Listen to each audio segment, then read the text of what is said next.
이번 문제, 대기오염 물질의 확산을 예측하기 위한 바람 장미에 관한 내용으로 옳지 않는 것을 찾는 문제입니다. 그럼 1번 먼저 보도록 할게요. 풍약은 바람이 불어오는 쪽으로 표시한다. 맞는 보기. 2번, 풍속이 0.2m/s 이하일 때를 정온이라 한다. 맞는 보기가 되고, 3번을 보도록 하면 가장 빈번히 관측되는 풍향을 주풍이라고 하고, 막대의 굵기를 가장 굵게 표시한다고 했는데, 이때 주풍은 길이로 표현을 하게 되고 굵기로 표현하는 것은 풍속에 해당되는 것을 알 수가 있습니다. 따라서 틀린 보기는 3번이 된다는 것을 알 수가 있고, 4번 보기 또한 맞는 보기가 된다 정도 체크하고 넘어가 주시면 되겠습니다. 5번 문제 보도록 할게요. 다음 중 오존 파괴지수가 가장 큰 것을 찾는 문제입니다. 일반적으로 할론 1301이 가장 큰 물질로 답이 나올 수도 있지만, 때로는 어렵게 나왔을 경우에는 다른 물질들이 나올 수 있기 때문에 참고적으로 정리를 해보도록 합니다. 1번 CFC113은 0.8 정도에 해당되고, CFC114는 3.0, 그 다음에 할론 1211은 1.0에 해당되고, 할론 1301은 10.0에 해당된다. 따라서 가장 큰 물질은 4번이 된다는 것을 알 수가 있습니다. 다음 문제 보도록 할게요. 6번 문제입니다. LA 스모그에 관한 내용으로 가장 적합하지 않은 것을 찾는 문제입니다. LA 스모그는 항상 런던 스모그와 비교해서 봐주셔야 되죠. 1번 먼저 보도록 할게요. 화학 반응은 산화 반응이다. 맞는 보기. 2번, 복사역전 조건에서 발생했다 했는데, 복사역전 조건에서 발생하는 것은 런던 스모그에 대한 내용이고, LA 스모그는 복사역전이 아닌 침강역전에 해당됩니다. 그래서 틀린 보기는 2번이 되겠고, 3번 보기를 보게 되면 런던 스모그에 비해 습도가 낮은 조건에서 발생했다. 맞는 보기. 그 다음에 4번, 석유계 연료에서 유래되는 질소산화물이 주요 원인 물질이다 라는 거 체크해주면 되겠습니다. 자, 그러면 다음 문제 계속해서 보도록 할게요. 11번 문제 보도록 하겠습니다. 11번, 온이에 관한 내용으로 옳지 않은 것을 찾는 문제입니다. 온이에 관한 문제는 이전 회차에서 풀었다시피 공식은 반드시 암기하고 있어야 됩니다. 또한 온이는 쉽게 생각하면 온도의 위치이기 때문에 온도라고 생각을 해주면 되는 것이죠. 자, 그래서 2번 보기에 있는 공식은 반드시 암기해야 되고, 이때 T값에는 절대온도 켈빈을 대입하고, P의 압력에 대해서는 일반 ATM 같은 걸 대입하는 것이 아니라 미리바의 단위를 대입해야 된다. 그리고 0.288도 암기를 해줘야 되는 포인트였죠. 그래서 2번, 3번, 4번은 맞는 보기가 되는데 1번 보기가 틀린 보기가 됩니다. 자, 온이는 밀도와 비례한다고 되어 있는데, 온도는 제가 설명드렸다시피 일반적인 온도라고 생각을 해주면 됩니다. 자, 그럼 밀도 공식을 보게 되면 밀도 로우는 부피분의 질량으로 구할 수가 있는 것이죠. 자, 그럼 이때 부피와 밀도라 잘 보게 되면 부피는 또 온도와 관련이 있습니다. 기체를 기준으로 보았을 때 온도가 올라간다고 생각을 해보도록 할게요. 자, 온도가 올라가게 되면 무슨 일이 발생되냐면 부피가 팽창하게 됩니다. 부피가 팽창한다는 것은 부피가 커진다는 것이기 때문에 밀도와 반비례하는 관계이므로 밀도는 작아진다고 볼 수가 있는 것이죠. 따라서 온도가 높아질수록 밀도는 작아지고, 반대로 온도가 낮아진다면 부피가 줄어들어서 밀도가 커진다는 것을 알 수가 있습니다. 따라서 온이는 밀도와 반비례한다는 것을 알 수가 있는 것이죠. 그래서 답은 1번이 되고, 다음 문제 보도록 하겠습니다. 12번 문제. 표준 상태에서 NO2 농도가 0.5g/m 세제곱이다. 자, 이때 2는 아래 첨자로 바꿔줘야겠죠. 하첨자. 이때 150도씨 그리고 0.8 atm에서의 NO2 농도 ppm 단위를 구하는 문제입니다.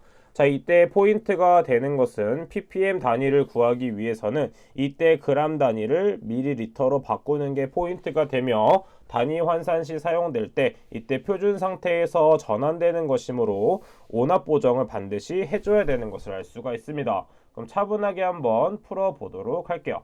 먼저 우리가 원하는 농도는 ppm 단위이기 때문에 ppm 단위를 적고 시작해 보도록 하겠습니다. 자, 그럼 먼저 항상 문제를 풀 때는 줄을 긋고 시작하는 것이 좋습니다.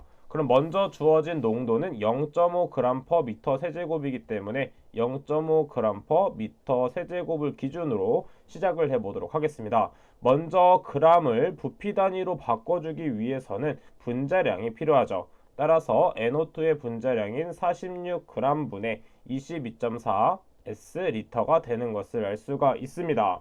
자, 그 다음에 우리는 리터 단위가 아닌 밀리리터로 바꿔야지만 ppm 단위로 변경되는 것을 알 수 있으므로 리터는 10의 세제곱 밀리리터로 변경을 해주고 그 다음에 온압 보정만 해주면 됩니다. 이때 기준이 되는 부분은 표준 상태가 지금 위쪽에 있다는 것을 알 수가 있죠. 따라서 분자에 있는 이 표준 상태를 실제 상태로 바꿔주는 것이 중요합니다.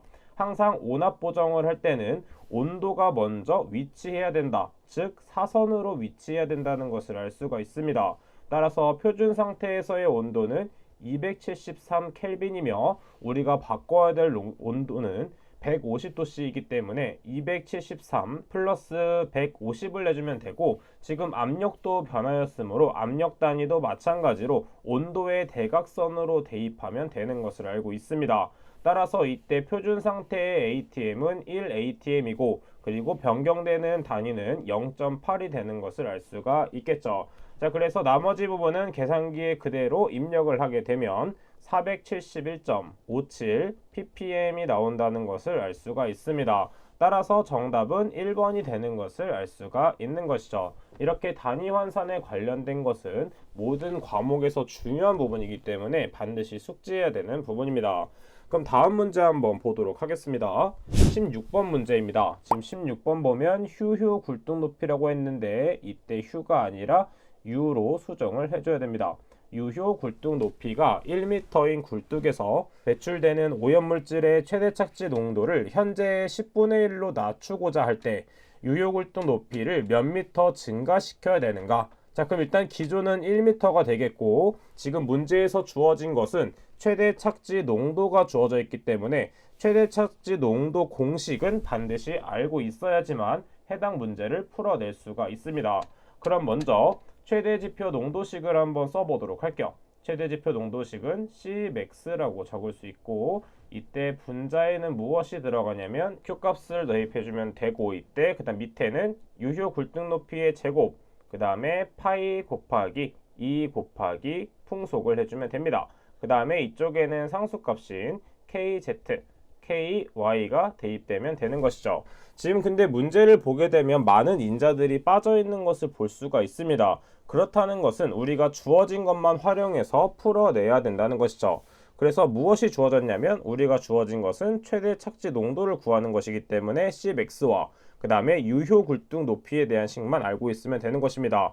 그러면 나머지 부분에 대해서는 일정하기 때문에 일정한 상수로 표현하면 되는 것이죠. Cmax는 유효 굴뚝 높이 제곱분의 1로 비례가 된다라는 것을 알 수가 있습니다. 따라서 이 두 개가 비례 관계이므로 10분의 1로 낮췄을 때 유효 굴뚝 높이를 구해주면 되는 것이죠. 자, 그럼 시작해 보도록 하겠습니다. 최대 착지 농도가 현재 10분의 1로 줄어들었기 때문에 10분의 1은 유효 굴뚝 높이의 제곱분의 1이 된다는 것을 알 수가 있고 이런 식으로 상수들을 넘겨서 계산을 해보도록 하면 유효 굴뚝 높이의 제곱은 10이 된다는 것을 알 수가 있고 양변의 제곱, 왼쪽에 있는 제곱을 떨어뜨리기 위해서 양변에 루트를 씌우게 되면 유효 굴뚝 높이는 루트 10이 되는 것을 알 수가 있고 계산기에 대입을 하면 약 3.16m가 되는 것을 알 수가 있습니다. 하지만 우리가 구하고 싶은 높이는 얼만큼 증가시켜야 되는 것이기 때문에 이미 주어진 1m에서 3.16을 계산해서 구하는 것입니다. 따라서 우리가 구하고자 하는 높이는 추가해야 되는 높이는 3.16에 기존의 높이 1m를 뺀 2.16m가 되는 것을 알 수가 있겠죠. 따라서 정답은 4번이 되는 것을 알 수가 있습니다. 자, 해당 식은 계산하는 문제로 많이 출제되는 부분이기 때문에 공식을 반드시 암기해 주셔야 됩니다. 그럼 다음 문제 보도록 할게요. 20번 문제입니다. 광학 반응에 의해 고농도 오존이 나타날 수 있는 조건에 해당하지 않는 것은 자, 이것은 정답은 3번인데 대기가 불안정한 경우는 순환이 워낙 잘 되기 때문에 고농도 오존이 나타날 수 있는 조건에 해당되지 않습니다. 따라서 정답은 3번이 된다는 것을 알 수가 있고, 무풍 상태이거나 일사량이 강할 때는 고농도의 오존이 발생한다 정도도 같이 암기해 주시는 게 좋습니다. 자, 그럼 이번 시간은 여기까지 하도록 하겠습니다. 저는 그럼 다음 시간에 뵙도록 할게요. 감사합니다.